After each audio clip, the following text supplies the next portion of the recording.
Wow! Galapagos syndrome. Galapagos syndrome is an expression used to explain Japan's somewhat unique products and services that exist exclusively in Japan as a result of Japanese marketing facing inwards. Think tiny K cars, the lingering popularity of clamshell phones, and my personal favourite, Kit Kats. Kit Kats were born in the UK about 100 years ago, and today there are 3, maybe even 4 flavours of Kit Kat that British people can get excited about. And then there's Japan. In this box alone, oh no, there they go again. In this box alone, there are 14 flavours of Kit Kat, and look at them. They don't even look like Kit Kats. They look like makeup lipstick products. It's a very nice decadent little display. I did buy it especially for you guys, just so you could see it, and definitely not because I want to try all the flavours. Each flavour of Kit Kat wrapped individually. By buying this box of Kit Kats, you are effectively solely responsible for the ecological destruction of planet Earth. I mean, look at this. So you've got 2 boxes here. Each one has one finger of Kit Kat in it. They could have put them together into one box, but no, they didn't. They separated them an extra box. It is probably the most wasteful display of cardboard I've ever seen. Oh, is that blueberry? Oh, quite good. Yeah. But if you're coming back from Japan, you want to bring some souvenirs, I always recommend them because it always puts a smile on the faces of my friends and family because they're so confused by it. I mean, it is pretty ridiculous. So today, guys, I'll be answering 3 questions you guys have sent in. They're on the comment section of the last Patreon vlog. Keep them coming. I will be answering them weekly. But before I get to the questions, I thought I'd show you some investments I made recently. I'm not talking about Kit Kats either. That was a worthy investment. I'm looking forward to eating my investment later. No, these investments are equipment purchases I've made with our production budget, courtesy of your guys' support on Patreon. I've got quite a lot of equipment actually. I'll start with the obvious one that you might have already gathered. This is a pin microphone. Hello. It's a lavalier microphone, and it's done wirelessly like that. So it goes from there to the camera wirelessly. And the reason I've done that is, until now I've been using a shotgun microphone, which it does sound a lot better than it is.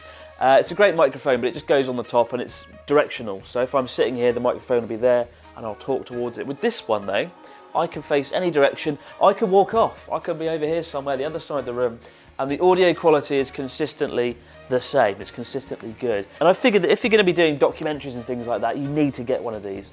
So I've wanted to get one for a long time, and I'm really excited about taking the audio up a level in future videos. Also, second piece of equipment. This is the Zoom H4n Pro, used by filmmakers and sneaky journalists the world over. I thought I'd better get one before going back to Japan because I didn't know if they sold them there. And then I discovered that Zoom is actually a Japanese company and I'm therefore an idiot. But it is a great device. I'm going to be using it to record ambient sound when I'm out and about, and also do podcasts if I'm on the go and I don't have loads of cables and the usual setup. I'm going to be using this. So looking forward to using that.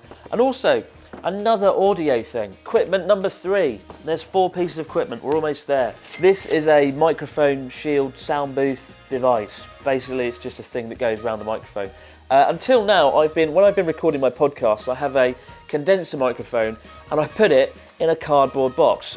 Genuinely, the last year that I've been doing podcasts, every day when I do it, I have to have my head in this little box that I've padded out with cushions. It looks ridiculous. If I find a photo of it, I will show you. But I figured that it's time to level up after a year. It's time to stop looking like a peasant every time I make a podcast and actually get something a bit more professional. So this will be used when I go back to Japan. When I do a podcast, I'm going to open it up and wrap it around the microphone, and it'll mean the sound quality is a little bit better and there's no echo. And finally, the last piece of equipment isn't audio related. It is lighting related. When I'm out and about filming, often we don't have enough light and we have to use our iPhone flashlight mode to light the subject, whether it's some food, some fried chicken, or a room or something.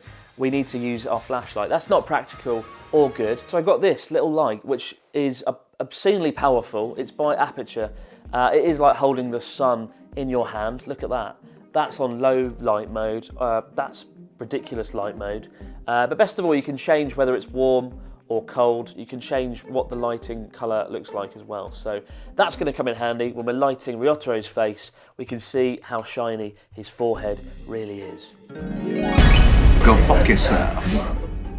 So as I said, I've picked 3 questions out, guys. If yours doesn't get answered, do submit it again this week and it might appear next week. The first one is from Coral McKinsey. And Coral McKinsey says, do you ever get tired of talking or vlogging about Japan? You'd think I would, given how every title of every video I make usually has to have the word Japan in it somewhere, which is a little bit annoying. But I don't get bored because every video I make is usually wildly different from the last one. I mean, one week we're in a hotel room where the Emperor sleeps. The next week we've got a North Korean missile, a dinosaur hotel, a giant dumpling, pachinko balls and a ghost tunnel. Different places, different people, different experiences. I would definitely get bored if it was just me sitting in a room talking about something or reviewing something weekly, doing the same predictable, repetitive content. But I'd like to think I've got a crazy enough imagination to keep making videos in Japan for a long time before I get bored, but I've not come close yet. Ash says, what do you think about the different mentalities around Japan? I've got friends from the Tokyo area, Kansai and Kyushu, and they all seem to have different mentalities. From the Tokyo area, people just seem so damn stuck up, including my friends. Brilliant. I wonder if they know that. Kansai and Kyushu people just seem to be genuinely friendly and comedic. There is definitely a huge difference. I remember one time I went to Osaka with my then Japanese girlfriend Aki, who is from Yamagata.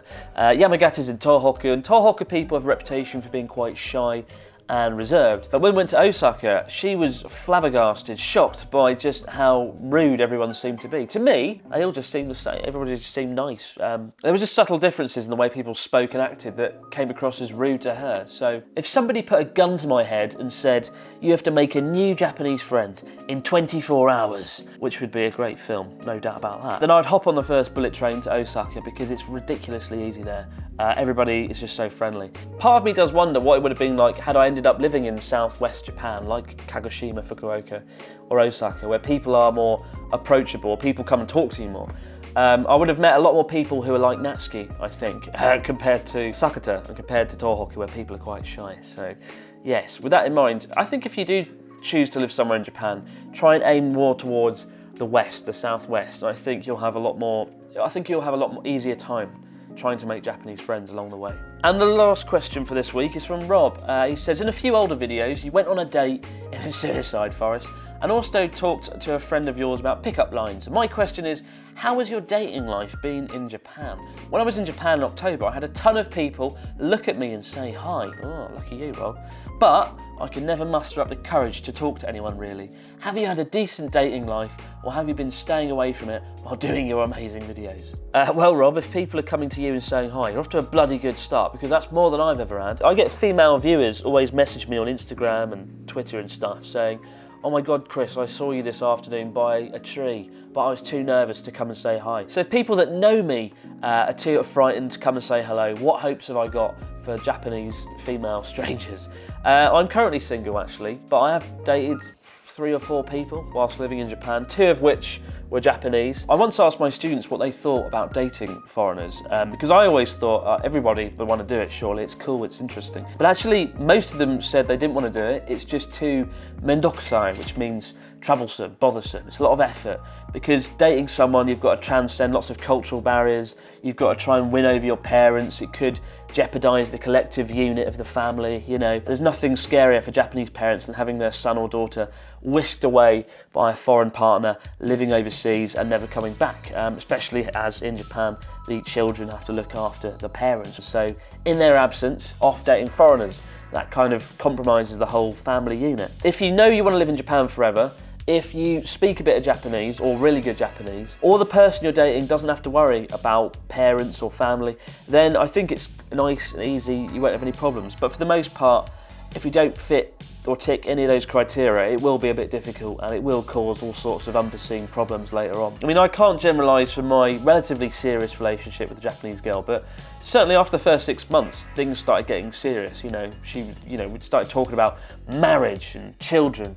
And at the time, I was 24. I think she was 24 as well. And it just felt very serious very quickly. But in Japan, there's a lot of pressure to find somebody before the age of 25, 26. There's a saying in Japan, actually, that if you are single after the age of 26, you are like a stale Christmas cake, because Christmas cakes are considered unmarketable after December 25th. It's a weird metaphor, weird comparison, but it captures the mentality of what it's like to be in your 20s in Japan. I think it'd be a lot easier to date a Japanese person if they've lived outside Japan and understand a bit about Western culture and a bit more open-minded to the ways of the West. Otherwise, you are going to hit lots of cultural hurdles along the way in your relationship. That said, my serious 2-year relationship with Aki, whilst it was a bit serious, and that's why it ended, for the most part it was actually quite fun. We learned a lot about each other's cultures. She helped me through daily life in Japan and made me feel a part of the community, and in return I put her in a YouTube video and taught her about Harry Potter, so it was a fair trade-off.